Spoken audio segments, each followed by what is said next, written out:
Yeah. Hey, Haley, it's Becky. I don't know if you can hear me. Yeah. I'm on a plane, but we're getting ready to take off.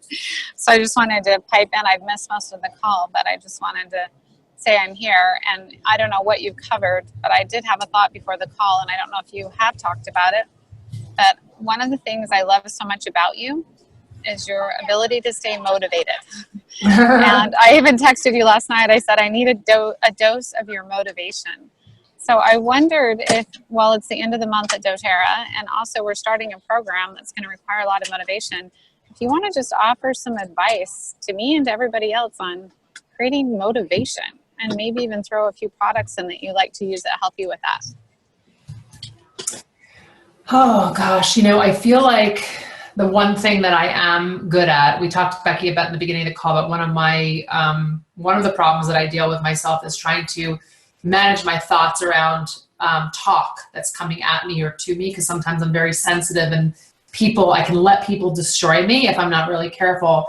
But one of the things I'm really good at is, like, when the personal aspect is out of it, is staying motivated and pushing forward in my non-emotional life, like in my business life. And I've been hosting this Facebook group for the last couple of weeks, and it's called Consciously Creating the New You.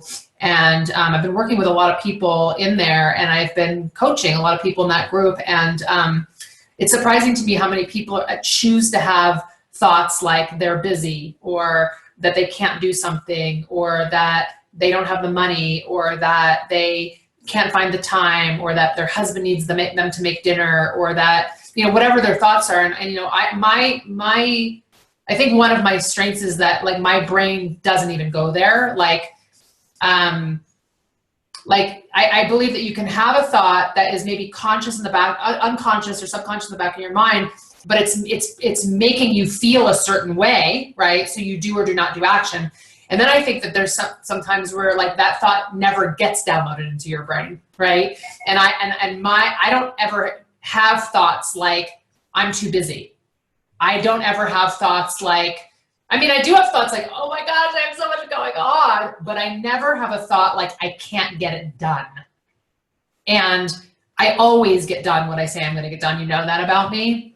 And I just decide that no matter what, like, A, B, and C is going to happen. I put it on my calendar and I make it happen, and I follow my calendar. And so, I talked to a group last night on Zoom, and we were talking about whys and how important it is not just to have our own why, but also to understand what our team, like our front line, like our qualifying legs, like our team's whys are. Like, if Becky, if you're enrolled to me and you're one of my leaders, like, if I don't know why you're here, we're never going to be able to work together, right? So some people know their own why, but they've never dove in to see what their leaders' whys are. So we're having this conversation, and as I'm hearing it, I'm hearing so many people state their why. It's the same why that some of them have had for a year or 2 years or 3 years or sometimes even 4 years.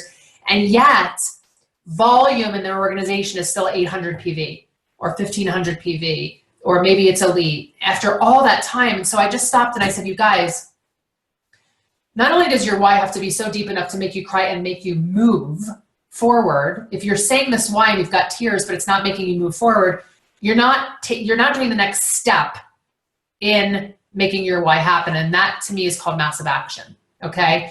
And I want to explain to you the difference between what I consider passive action and massive action, so you guys understand it. Because what Becky asked me to do is get you guys motivated. And the only way you can get motivated is to realize that massive action has to be happening all the time. And massive action doesn't have to be hard. And massive action doesn't have to cost you money. And massive action doesn't have to be painstaking. But massive action means you got to stop being passive. And there's a really good podcast that my life coach, Brooke Castillo, did on this about 2 or 3 years ago.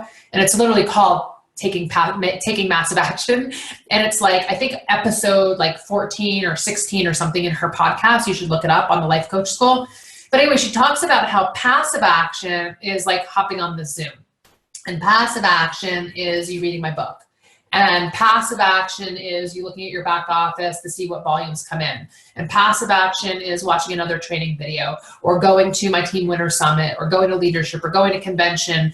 Massive action is the stuff that gets you from A to B. Okay. And then she gives a really good example that I think you guys are really going to recognize. She talks about going to the grocery store. And if I was to go to the grocery store, like I pull out of my garage and I have to make 1, 2, 3 turns to get on the street where that gets me to the first light.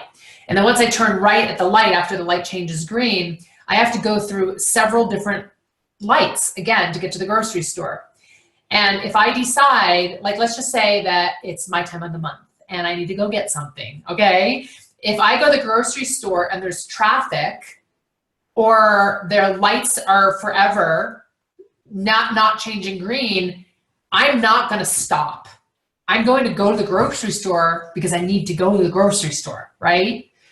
And so massive action is like continuing to go through every single light, even if it takes you 10 times as long as it takes you, until you get to the grocery store and you walk in and you come out with what you came for. Motivation, you guys. If you're motivated, you'll go to the grocery store and you won't stop until you come out with what you decided you went there to get. And if you are not walking out of the grocery store with that loaf of bread or that pasta or those tampons or whatever, right? Then you aren't invested enough in yourself and your business to keep moving forward. And that's okay, but just be real to yourself. Okay, just be real to yourself, because I know many of you have these really important whys, but you give up on yourself all the time. And guess what? I don't want to be walking around my floors without that tampon in, you know what I'm saying? So I'm going to the grocery store and I'm coming back with it, right? And I think a lot of you guys want to keep going until you hit the rank of diamond or above. And I hope that you don't stop at the red lights, because there is going to be a ton of obstacles in your path. If there aren't, you aren't friggin' living. Like, let's be real. We all have stuff that happens to us. If I could tell you about the last couple of days of my life, you would be crying, okay?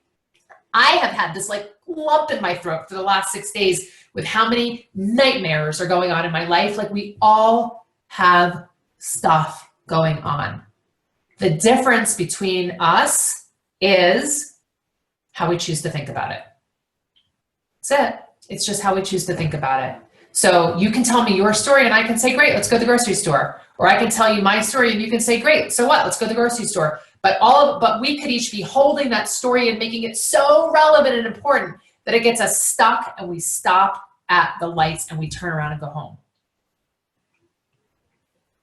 So I can't make you motivated, but I can ask you to dive in and ask yourself, do I really want this? And what will my life be like if I don't take massive action? Like, I just had a girl who went silver in November and then she went down to elite the next month. I'm like, what happened? And she's like, well, I just decided to take the month off. What? What do you mean you took the month off? You like pushed that hard and then you took the month off? Like, why did you do that?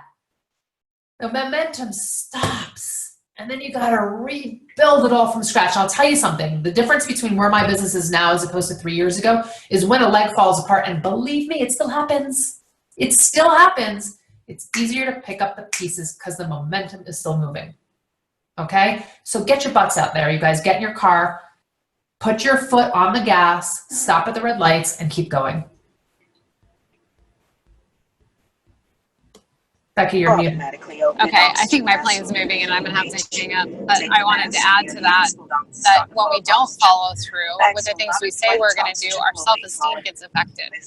And I think there's so much benefit in our self-esteem being strengthened when we take that massive action, because you feel so good when you get it done. And when you overcome those obstacles, you feel like you can actually be true to yourself and follow through on your dreams. It's when you stop that you actually make things harder. Sometimes hard is what needs to happen on the front end. And when we don't work hard, things are too easy, that's when they become hard over time. So better to do the hard first and reap the rewards so you feel better about yourself. So I'm going to have to turn off. I think somebody's going to come tell me to turn my phone off because we're actually backing away from the gate. Hear you anyway, but you guys get the gist, right? You get the gist. Like, get out there. Don't give up. If you want to be here, keep moving. And when you have that emotion that kicks in and you feel like your life is falling apart and you feel like you got the lump in your throat and you feel like you're going to cry and you feel like you can't do it, or you feel like life is getting too busy, or that your husband has to go make your husband dinner, that you can tell your husband, no, you can make your own dinner, and kids, you can take your own bath, and I'm going to put some forgive on me, and I'm going to diffuse a hell of a lot of emotional oils, and I'm going to keep moving forward because I am committed to my dream and I am not going to stop.